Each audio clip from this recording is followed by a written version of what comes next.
Hello दोस्तों, तो कैसे हैं आप लोग। इस वाले वीडियो में हम एनडीए के बारे में जानेंगे। देखिए, एनडीए का जो फुल फॉर्म होता है नेशनल डिफेंस एकेडमी, जो कि खड़गवासला पुणे में स्थित है। जो एनडीए का एग्ज़ाम होता है उसको यूपीएससी द्वारा कराया जाता है, कंडक्टेड बाय यूपीएससी, जो कि ट्विंस इन ईयर, एक साल में 2 बार होता है।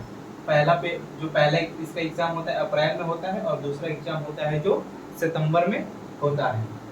देखिए, arts science commerce all background, arts science commerce background वाले स्टूडेंट इसमें एलिजिबल होते हैं। लेकिन जो आर्ट्स और कॉमर्स वाले स्टूडेंट होते हैं वो केवल आर्मी के लिए एलिजिबल होते हैं, और साइंस वाले स्टूडेंट होते हैं वो आर्मी, एयरफोर्स और नेवी तीनों के लिए एलिजिबल होते हैं। इसका एलिजिबल क्राइटेरिया क्या होता है, आप 12th अपियरिंग में हो या आप 12th पास कर लिए हो। 12th अपियरिंग में हो या 12th पास कर लिए हो तो आप इसके फॉर्म को भरने के लिए एलिजिबल हो। साथ ही साथ आपका इसका एज क्राइटेरिया है फॉर्म फिलअप करने के लिए। फॉर्म फिलअप करने के लिए आपकी उम्र जो होनी चाहिए वो 15.5 साल से लेकर 18.5 के बीच में होनी चाहिए, और सिलेक्शन तक 16.5 से लेकर 19.5 के बीच में होना चाहिए। देखिए, फॉर्म फिलअप और सिलेक्शन क्राइटेरिया के बीच में 1 साल का डिफरेंस होता है। डिफरेंस दिखाई दे रहा है, ये कैसे होता है। देखिए, जब आप फॉर्म फिलअप करते हैं उसके बाद आपको रिटन एग्ज़ाम देना पड़ता है। रिटन एग्ज़ाम के बाद आप लोग का एसएसबी होता है, फिर फाइनल मेरिट लिस्ट आता है।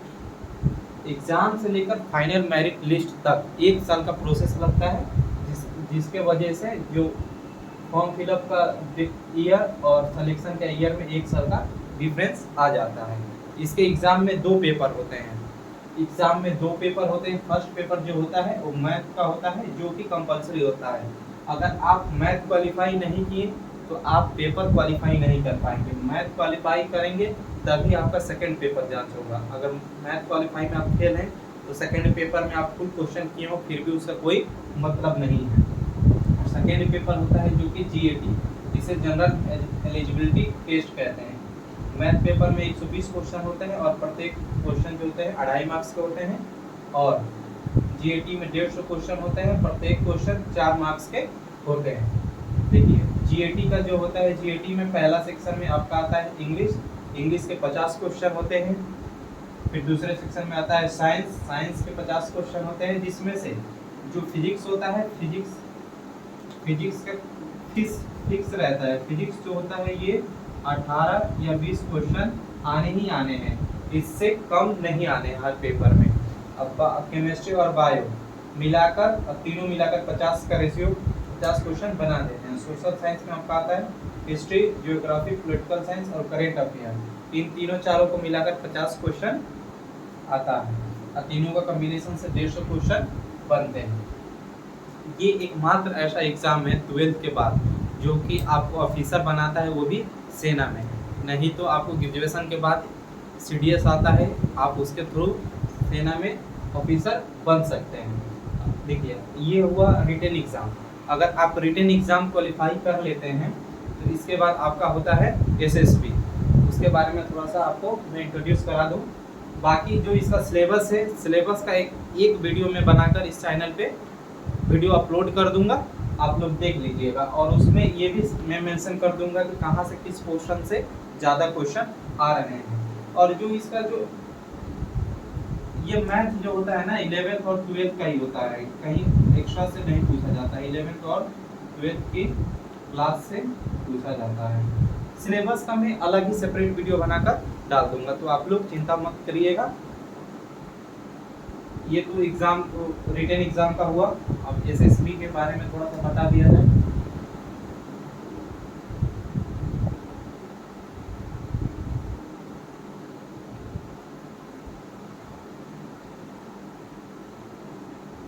अगर आप रिटन एग्ज़ाम क्वालिफाई कर लेते हैं, रिटन एग्ज़ाम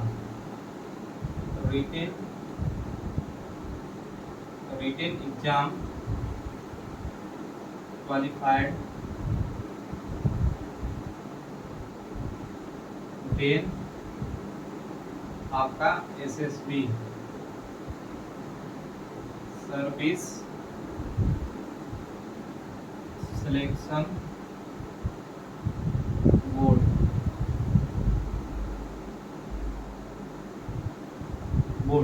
एसएसबी होता है सर्विस सिलेक्शन बोर्ड के थ्रू।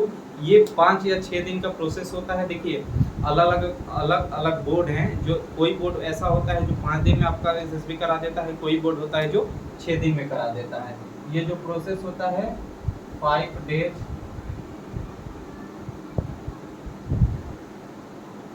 या 6 डेज का होता है। अगर आप एसएसबी भी क्लियर कर लेते हैं तो उसके बाद आपका मेडिकल होता है। क्या होता है? मेडिकल।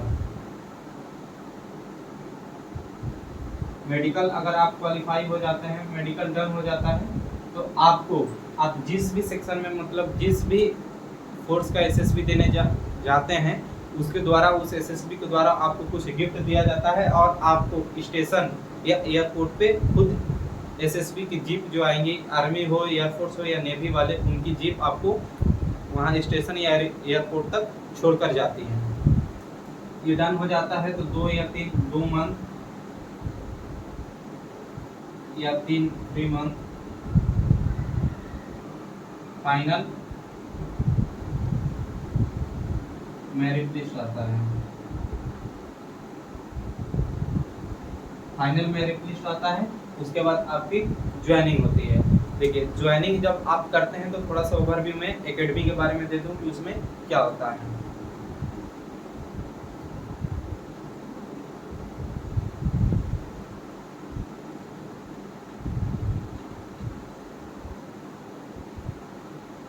इन एकेडमी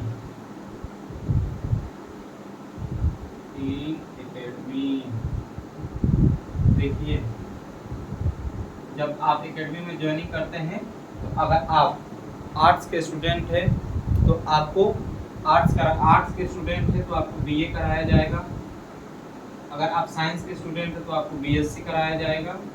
अगर आप कॉमर्स के स्टूडेंट हैं तो आपको बीकॉम, या सॉरी इसमें बीकॉम नहीं होता है, बीए या बीएससी कराया जाता है, वो भी जेएनयू से। जेएनयू जो कि दिल्ली में है, जेएनयू से आपको डिग्री दिया जाता है। आपको एकेडमी में 3 साल के लिए बीए और बीएससी की कोर्स कराई जाती है। बाकी आर्मी के रूल्स एंड रेगुलेशन और उसकी जो एक्सरसाइज होती हैं वो कराई जाएंगी। आपको बहुत कुछ वहाँ पे सिखाया जाता है। इसके बाद आप 3 साल के बाद अगर एनडीए से निकलते हैं, पास आउट होते हैं, तो उसके बाद आपको रिलेटिव यानी जो आप एकेडमी यानी जो जिस कोर्स को आप रेफरेंस किए होंगे उस एकेडमी में आपको भेजा जाता है ट्रेनिंग के लिए। अगर आप आर्मी, सपोज दैट अगर आप आर्मी चूज किए हैं तो आर्मी के लिए आपको आईएमए जो कि देहरादून में है, उसमें भेजा जाता है 1.5 साल के लिए। 1.5 साल के ट्रेनिंग के लिए आपको आईएमए भेजा जाता है। उसके बाद आपको कमीशन किया जाता है। 1.5 साल के अगर आप ट्रेनिंग पूरा कर लेते हैं तो आपको कमीशन किया जाता है। और इसमें पहली पोस्ट आपकी होती है, यहाँ पे कमीशन में लिख देता हूँ, और पहली पोस्ट उसमें होती है लेफ्टिनेंट की होती है।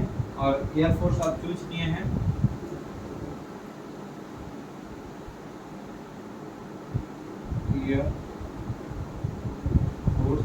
तो आपको IAF academy IAF academy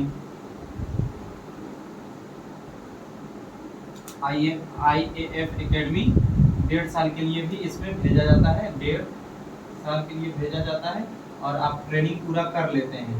training पूरा करने के बाद आपको फ्लाइंग ऑफिसर बनाया जाता है। आप पहली पोस्ट एयरफोर्स में ऑफिसर रैंक की पहली पोस्ट होती है फ्लाइंग ऑफिसर। और आप नेवी चूज किए हैं तो आपको navy academy INA Indian naval academy भेजा जाता है। यहाँ पे भी आपको 1.5 साल की ट्रेनिंग कराई जाती है। 1.5 साल की ट्रेनिंग कराने के बाद आपको सब लेफ्टिनेंट, इसमें पहली पोस्ट सब लेफ्टिनेंट की होती है, आपको सब लेफ्टिनेंट की कमीशन दी जाती है और सब लेफ्टिनेंट की जॉब दी जाती है। अगर आपको वीडियो अच्छी लगी हो तो चैनल को सब्सक्राइब कीजिए, लाइक कीजिए एंड शेयर कीजिए।